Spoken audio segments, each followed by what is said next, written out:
Morning light drifts across the cliffs of Bamiyan.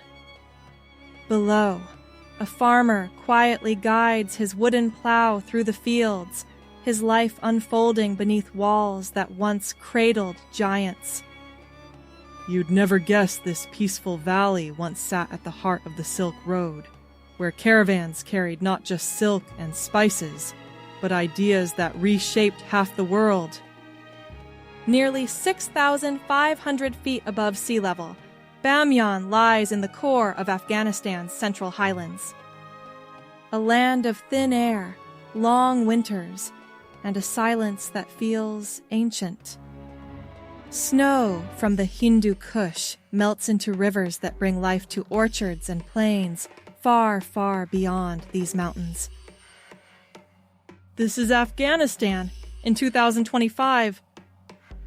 And the Silk Road is whispering again. Before Islam reached these valleys, Afghanistan was one of Buddhism's great frontiers, where Indian monks and Persian artisans met to carve faith into stone. 1,500 years ago, they sculpted 2 colossal Buddhas into these cliffs. The tallest in the world at the time, painted in colors that caught the first light of dawn. Around them stretched hundreds of caves, once filled with monks and vivid murals. A mountainside sanctuary watching over the heart of Asia. They survived earthquakes, centuries of wind and rain, even the fury of Genghis Khan's army when the valley was laid to ruin. At the valley's eastern gate, 2 ancient fortresses still cling to the ridges. Shar-i-Zohak, the Red City, and Shar-i-Golgola, the City of Screams. For centuries, they guarded Bamiyan, protecting the route that once linked Persia to the mountains beyond. When the Mongols swept in, the Red City fell first. Its walls burned, its defenders erased. Golgola followed soon after. Legend says the king's daughter betrayed the stronghold, and no one inside survived. Their ruins still cling to the ridges, silent reminders of the glory and grief this valley has endured. But in 2001, the giants fell. Today, the niches stand empty, yet not forgotten. A new generation is using light to bring them home. West of Bamiyan, the colors of the land shift. The stone softens, the air cools, and water appears where you'd least expect it. 6 deep blue lakes hang suspended between white limestone cliffs, glowing like sapphires in the desert light. This is Band-e Amir Engu, the Commander's Dam, a name locals tie to Imam Ali, who they say struck the cliffs and released the waters overnight. Today, it stands as Afghanistan's first national park, a sanctuary of stillness in a land shaped by extremes. Each lake is ringed by natural travertine walls, mineral dams formed over centuries by snowmelt from the Hindu Kush, creating one of the world's rarest natural lake systems. Seen from above, their colors shift from deep sapphire to turquoise, divided by ridges of white stone and surrounded by high-altitude steppe. In summer, locals fish or drift across the mirror-still surface in small wooden boats.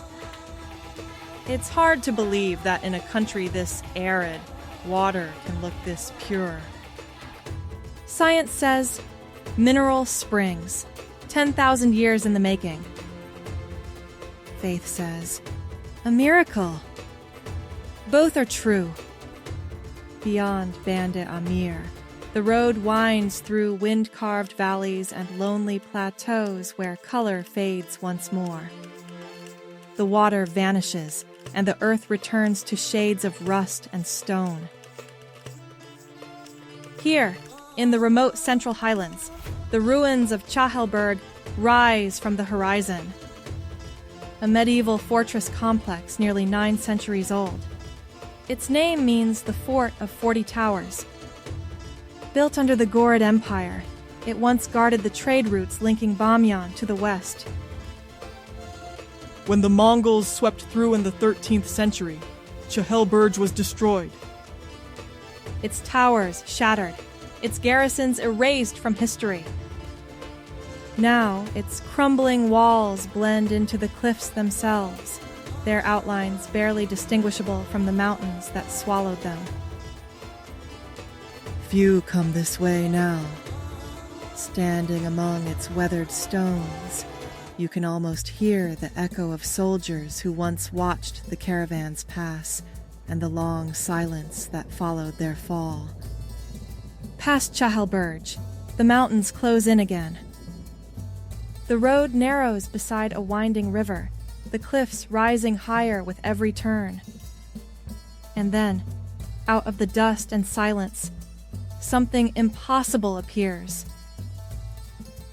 This is the minaret of Jam. Built in the 12th century under the Ghorid Empire, which once ruled a vast territory stretching from Iran to India. It stood at the heart of Firuzkoh, the Ghorid capital, a thriving city that vanished long ago, lost to floods and earthquakes. At 213 feet, it remains one of the world's tallest brick minarets. Its surface is covered in Kufic calligraphy and geometric patterns that still shimmer after more than 800 years. Some believe it was built to celebrate a great victory. Others see it as a symbol of faith.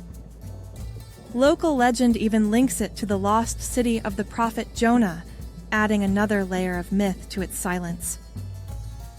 For centuries, the minaret lay hidden, protected by isolation until it was rediscovered in the 1950s.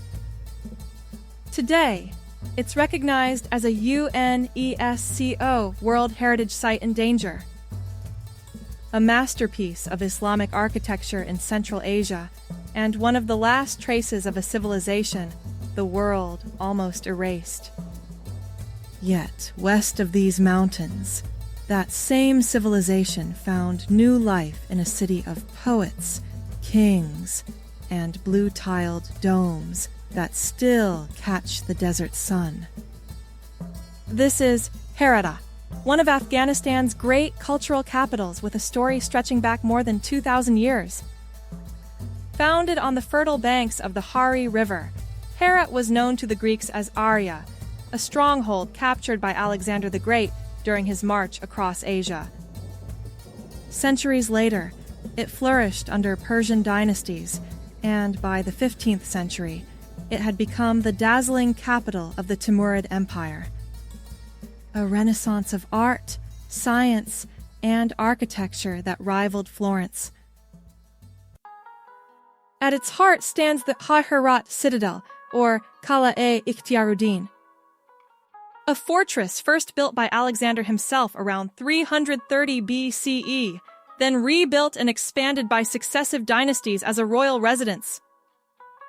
Its massive mud brick walls have witnessed everything: Persian kings, Mongol invasions, the rise and fall of empires. When the sun sets, its towers glow above the city. A reminder that Herat has endured everything and still stands strong. Not far from the fortress lies the Friday Mosque of Herat, one of the oldest and most exquisite in Central Asia.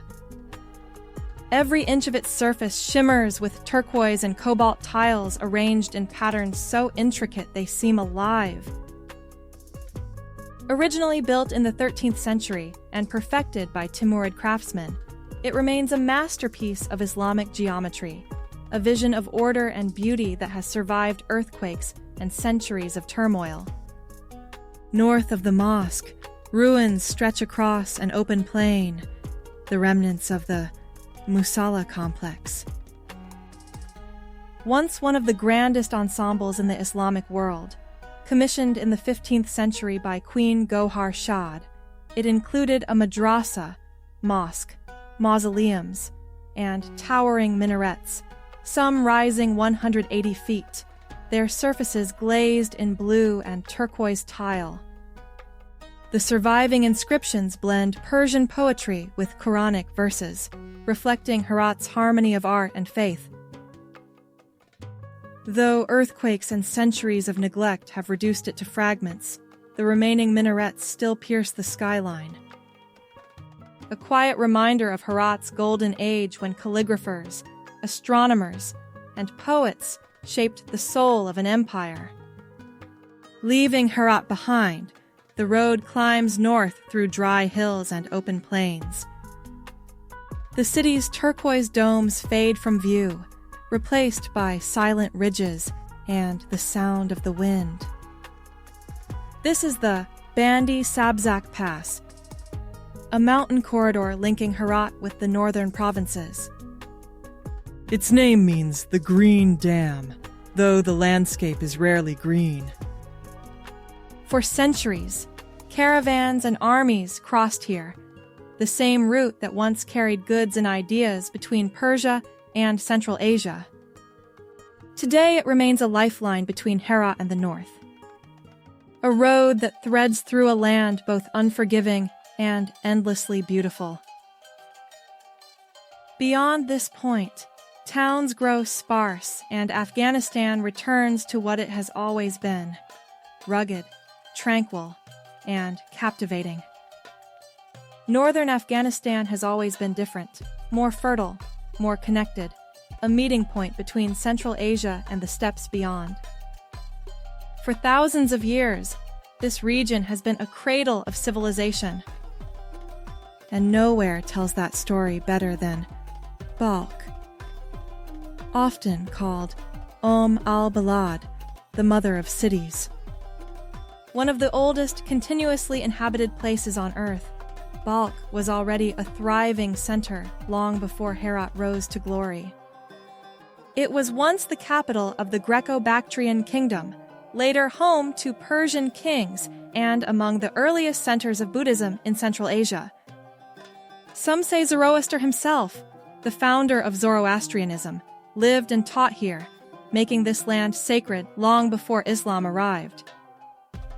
When the Mongols came in the 13th century, they razed the city to the ground, leaving behind only ruins and legend. Medieval geographers described its walls stretching nearly 7.5 miles, lined with massive defensive towers, fortifications that had evolved over centuries. What survives today are the mud brick ramparts and the remains of the Balkh Citadel, or Bala Hisar. Layers of history built atop one another. From above, you can still trace the circular heart of ancient Balkh. Its streets once radiated from a sacred center, now marked by the shrine and its gardens. This radial layout, rare in Afghanistan, reflects the city's ancient design, a holy and royal capital whose shape still echoes through the dust like the memory of a vanished empire. Not far from ancient Balkh lies Mazar-i-Sharif, its spiritual heir. In a land divided by mountains, this city has always been a place that brings people together. At its heart stands one of Afghanistan's most breathtaking landmarks, the War Blue Mosque. Also known as the Shrine of Hazrat Ali.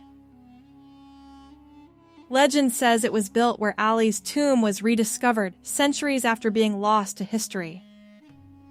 Whether born from truth or devotion, the mosque became the spiritual center of northern Afghanistan, drawing pilgrims from across Central Asia to pay their respects. Its surface shimmers with countless blue tiles that change with the light. Pale turquoise in the morning, deep sapphire by dusk.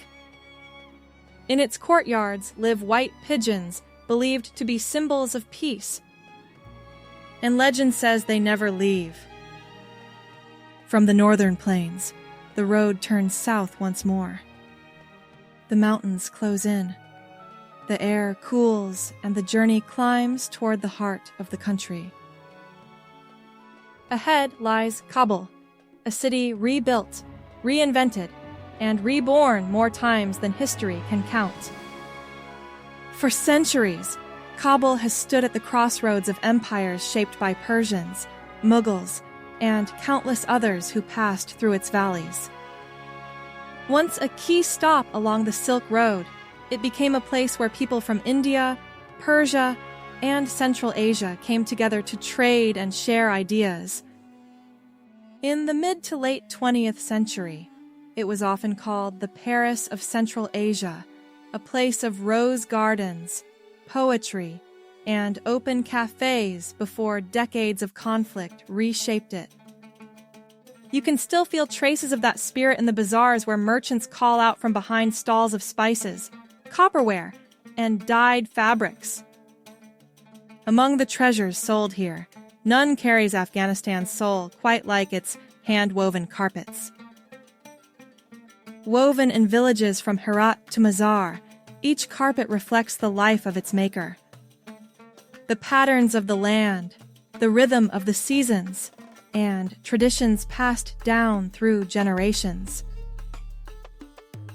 The dyes come from the earth: pomegranate skins, walnut shells, madder roots giving the deep reds and blues that mark Afghan design.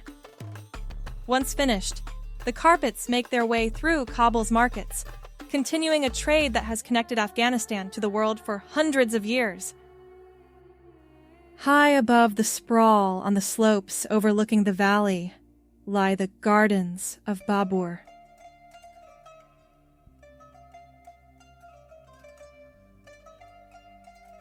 Built in the 16th century by the Mughal Emperor Babur, who chose this as his final resting place. The gardens remain an island of calm above the noise. Terraces of marble and flowing water descend toward the city below. A design meant to mirror paradise itself. From these gardens, Babur once looked north to the Hindu Kush and south to the plains he had conquered. Above the city rises the Bala Hisar, Kabul's ancient citadel, watching over the valley since the 5th century. It has been rebuilt by kings, shattered by invasions, and scarred by modern wars. Yet it still stands, a symbol of endurance in a city that never stops rebuilding. Not far away stands Darul Aman Palace, the Palace of Peace. Built in the 1920s under King Amanullah Khan as part of his vision for a modern, independent Afghanistan, it once symbolized progress and hope. Decades of conflict left it in ruins, but its recent restoration has returned it to its former grandeur. East of Kabul, the road descends into the Mahipar Gorge, a narrow passage of rock and river where the mountains seem to close around you. Bridges span the gorge, linking a road long used by traders, soldiers, and wanderers alike.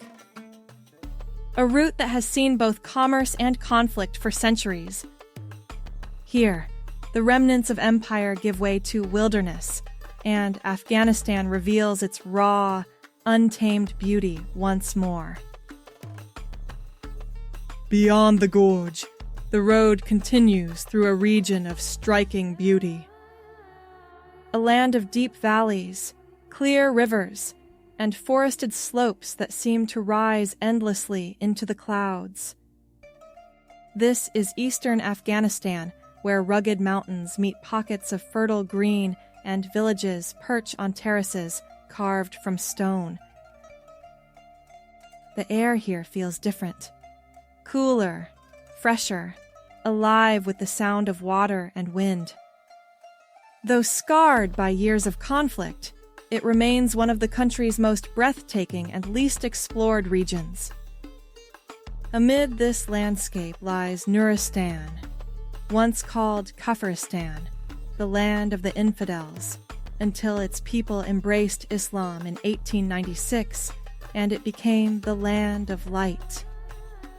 Here, mist clings to the trees in the morning, and sunlight filters through the canopy. A rare sight in a country known for desert and stone. Wooden homes rise from the hillsides. Their carved balconies and bridges built from the very forest that surrounds them. The Nuristanis preserve a culture unlike any other in Afghanistan. Their songs, carvings, and festivals echo traditions that reach back to pre-Islamic times and perhaps even to Indo-Iranian or Greek ancestors. Some scholars believe Alexander's soldiers once passed through these valleys. Their legends still recall Alexander's troops, and traces of ancient mountain faiths linger in their folklore. Few outsiders ever reach these valleys. Hidden behind mountains and cut off by the lack of roads, it remains one of Afghanistan's most remote and least documented regions. From Nuristan, the mountains climb higher still until the forests fade and the air thins. The valleys narrow into the Wakhan Corridor, a remote strip of land stretching between Tajikistan, Pakistan, and China. Stone villages line the banks of the Wakhan River, their fields of barley and potatoes bright against the barren slopes. For centuries, this valley has linked Central Asia with the Indian subcontinent. A thread of life and trade that once carried caravans, monks, and explorers across the roof of the world.